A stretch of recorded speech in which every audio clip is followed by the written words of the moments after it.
Bonjour à tous, alors on continue un peu sur l'envers du décor. Donc l'envers du décor, c'est qu'est-ce qui se passe quand on reçoit un instrument. Alors pourquoi je fais cette vidéo? Parce que des fois, en vidéo, on voit prendre l'instrument, le mettre, bosser dessus directement. Non, il y a tout un travail préparatoire à faire avant. Premier des travaux à faire, ça va être déjà de remplir une feuille.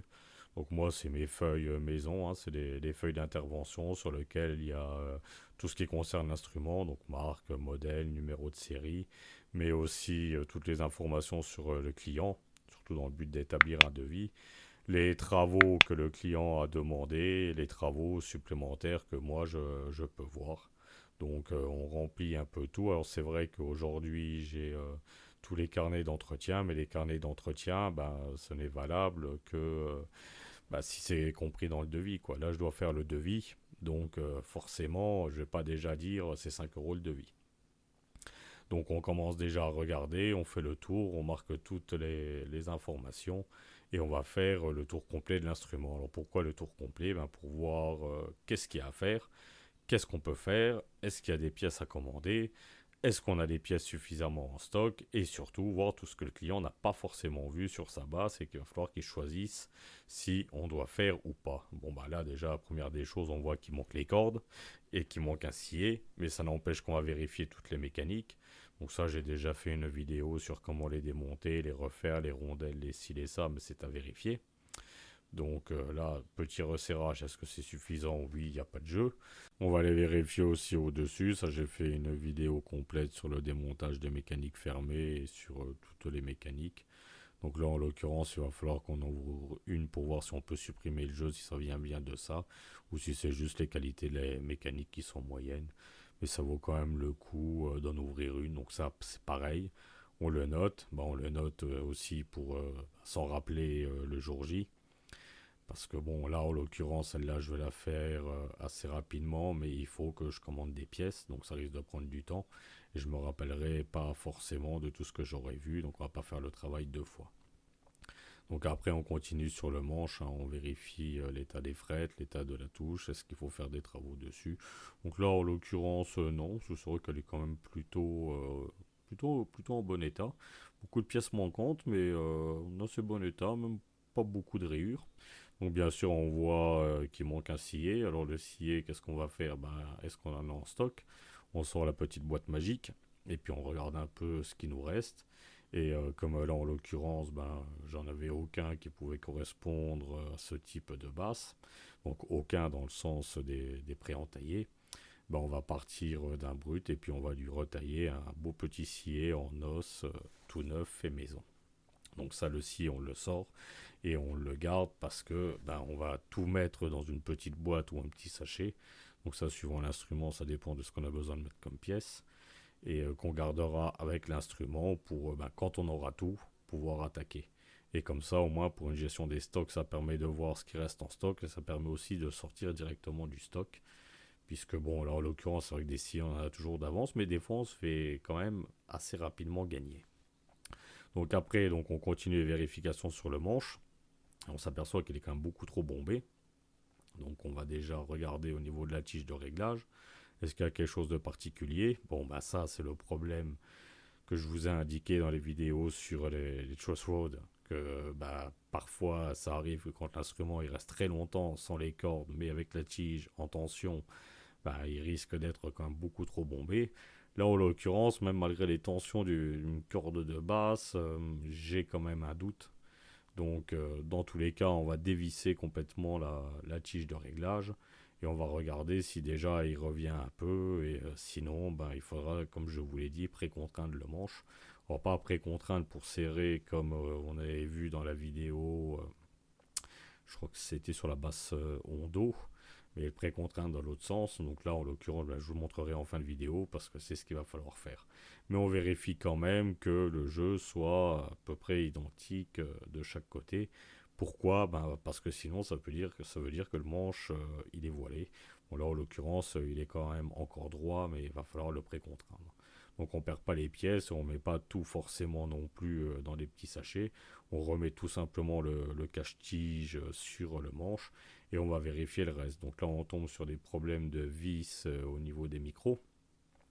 donc qui ont quand même l'air d'avoir les têtes abîmées. En tout cas, il y en a une, il va falloir que je la perce et que je l'enlève.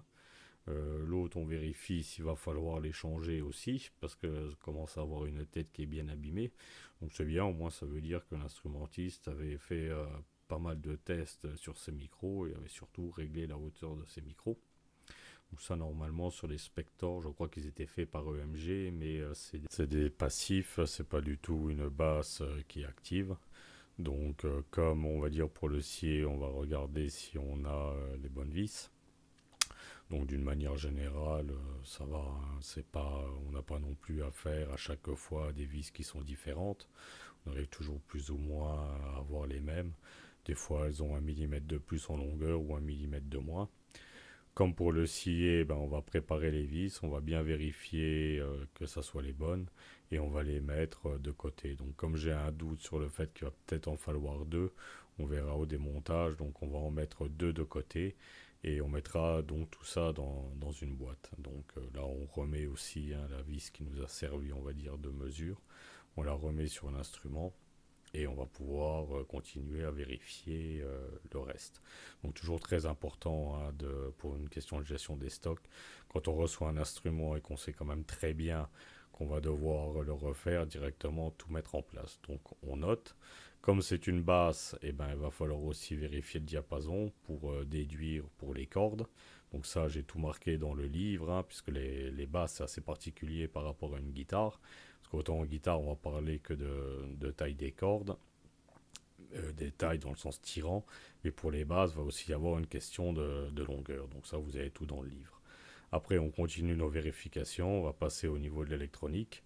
Donc on s'aperçoit qu'il y a des petits problèmes au niveau des potentiomètres. Donc on va tout simplement démonter la plaque arrière. Et là, on s'aperçoit aussi qu'il manque une vis. Donc c'est une vis de plus qu'il va falloir remettre. Il va falloir qu'on vérifie aussi si on a la bonne taille. Et là, en l'occurrence, j'en ai plus des vis de la taille là. Je me suis fait avoir, je ne sais plus comment. Donc, il va falloir que j'en recommande. Donc ça, je vais le noter parce que sur la feuille, donc je note ce qu'il faut changer, je note ce qui est en stock, c'est bon, que tout sera mis dans un coin, et je note aussi tout ce qui est manquant. Donc là, j'ai regardé, il me reste des vis, on va dire plutôt taille Fender, elles sont un tout petit peu plus grosses.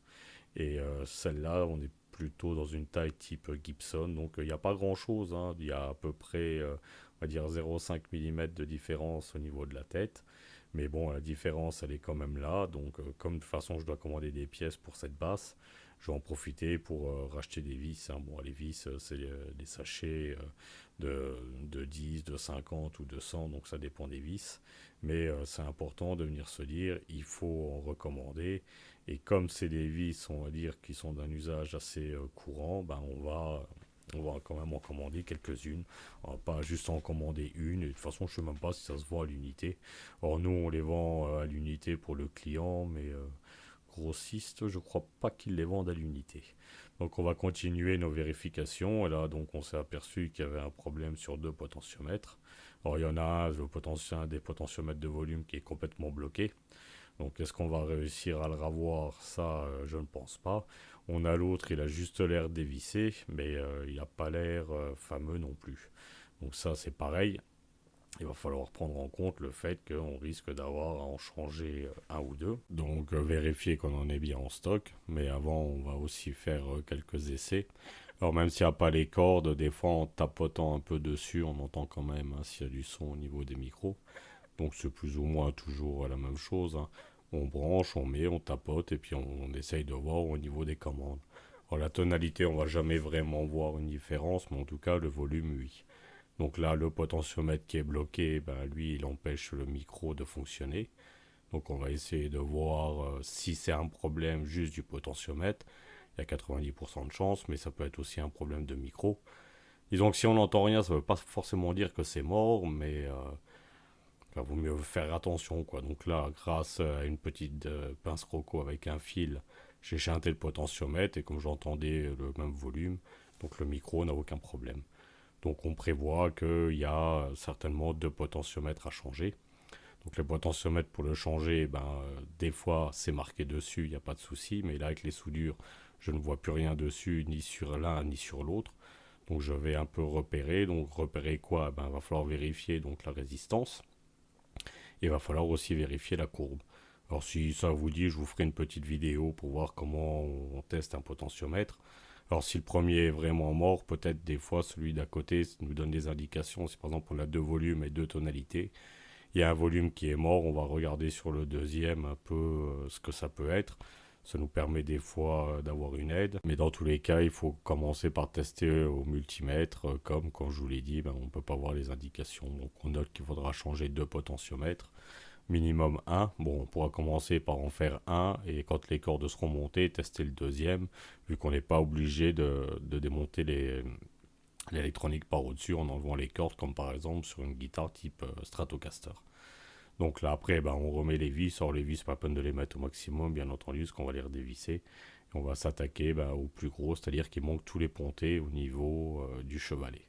Donc ça, après, le souci, c'est qu'on n'est pas, on va dire, sur un chevalet, on va dire, assez standard qu'on va trouver sur Fender, etc. Il faut toujours un peu se méfier de ces chevalets de marque. Des fois, c'est de la simple copie d'un chevalet existant. Des fois, c'est de la licence, hein, comme sur les guitares, les Floyd, donc on arrive toujours facilement à se dépatouiller. Mais là, j'ai un peu de méfiance, donc on va regarder déjà, est-ce qu'on peut mettre un chevalet, on va dire, un peu plus standard? La réponse est non, parce qu'il faut refaire la défonce. Alors, refaire la défonce, c'est pas trop le souci, mais moi j'ai envie de dire, si on peut éviter et vraiment le remettre à l'origine, je préfère. Donc on va prendre toutes les mesures du chevalet, les photos, et puis on va aller chercher la pièce sur internet, voir si on arrive à trouver peut-être pas que les pontés, mais le chevalet complet. Donc là, on a fini, on a tout noté.